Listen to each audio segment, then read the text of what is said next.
Hey everyone, my name is Mike Andes, but today I am Dr. Diagnosis. We are looking at a real profit and loss statement for a business that is spending $120,000 a year on marketing. And they don't own any of their trucks. They just lease them. And yet they're doing almost $2 million in revenue. Mowing lawns, washing windows, landscaping, toilet scrubbing, whatever it took. Let's see how that's possible, because last year, before this profit and loss statement, they lost money and failed to start a second location. We call it the disaster year. Let's jump into the profit and loss statement now. So the very first thing I'm gonna look for on a profit and loss statement is your top line and your bottom line revenue.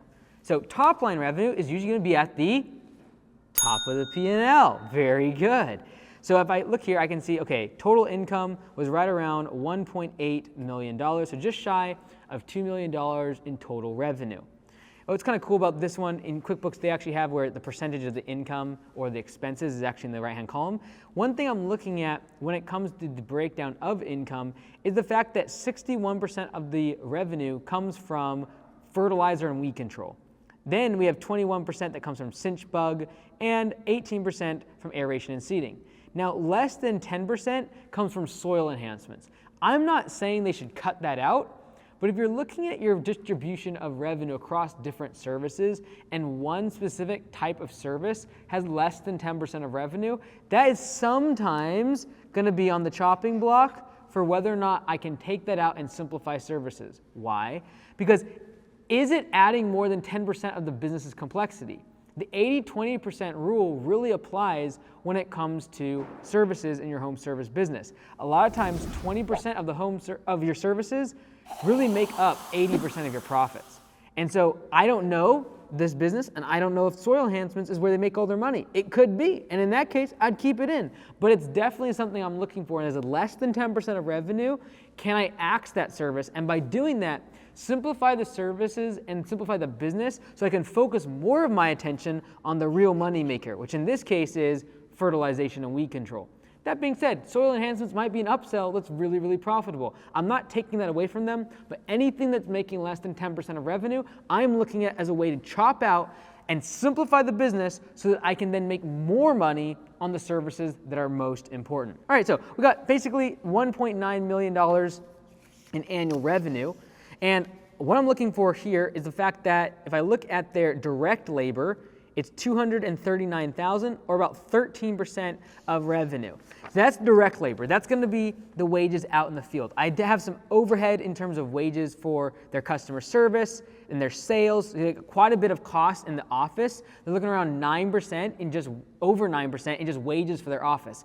However, given the fact that they are extremely heavy on marketing for this specific fertilization weed control service, it's going to tend to have a higher admin and advertising cost compared to another business where you might do more projects or recurring work that you don't need to advertise as much, and you don't have as many phone calls coming in because you're not, like when you advertise more, you're getting more leads. When you get more leads, you have to have more admin staff. So they're spending almost 10% of their revenue just on admin staff and sales staff. That's a lot, but for this line of business, not bad, because their direct labor is literally only 13%. That's really good. In the vast majority of home service businesses, I want everyone under 50%. If you're over 50% of your revenue is going out the door to direct wages, like people out in the field doing the work, you almost never make money. If you can get that under 20%, you're almost always making a great profit margin. So we'll see what their profits are at the end of this, but I can already tell that they're gonna be profitable based upon simply one fact, and that is the fact that only 13% of revenue is going out the door to direct wages. So quite a bit of expense when it comes to admin. Now the other thing that I'm looking for is, let's see what the actual cost of admin, yeah, there it is, rent. That's gonna be a killer. Because we got $70,000 in rent, so we're looking at about, almost $6,000 a month just for their rent. Then you gotta add in the heating, Wi-Fi, and electricity, another 10 grand, so 80 grand there. Plus we got sales, marketing, we got an operations manager, we got a general manager. There's quite a bit of overhead. Look at all this overhead labor. Their overhead labor is 18% of revenue. That's a lot. That's a lot of wages. But again, they run this much more like a sales and marketing company, and that's why their frontline team or their direct labor, those wages are pretty low, but then they have a ton of overhead labor wages. This is why it's so important to know the context of the industry, Because if someone was spending 18% of revenue on just overhead labor wages, I'd be freaking out. If they also paid $80,000 or another 5% of revenue going out the door to just their rent and their utilities, I would also be freaking out. But again, they have very high margin services where they don't have to spend a lot of money on direct labor for their frontline team. As I keep going on, let's see what their actual bottom line is. Oh wow, look at that.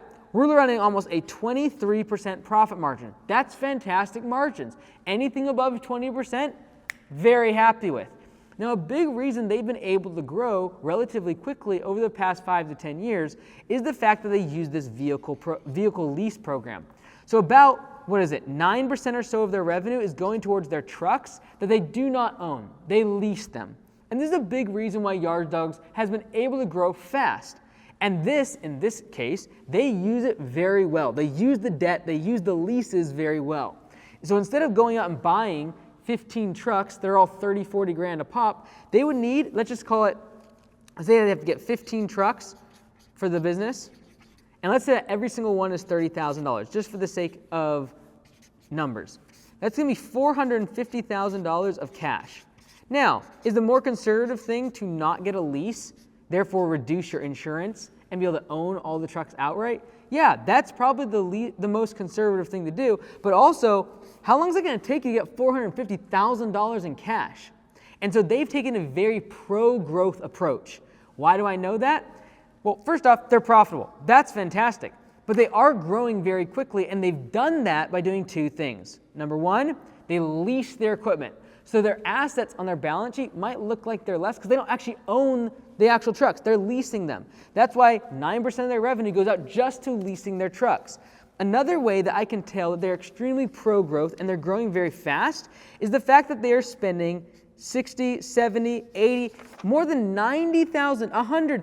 They're spending $120,000, there it is, $120,000 almost every single year in marketing. That's a lot. That's over 6% of gross revenue is being spent on just marketing.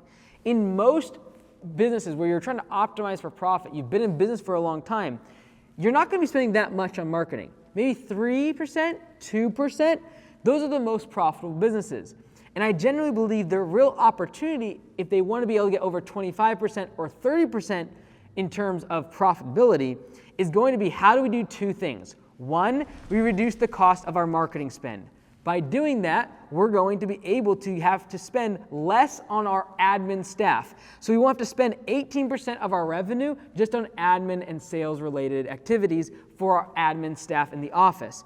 By doing that, reducing marketing, reducing admin, you're like, well, how are they going to still grow their business? Like, yes, they'll reduce costs, and yes, they'll drive more money to the bottom line, but what about the growth of the business? What about top line revenue? Well, that's where it comes into play, is the fact that you'll have to constantly be upselling and marketing to your existing database.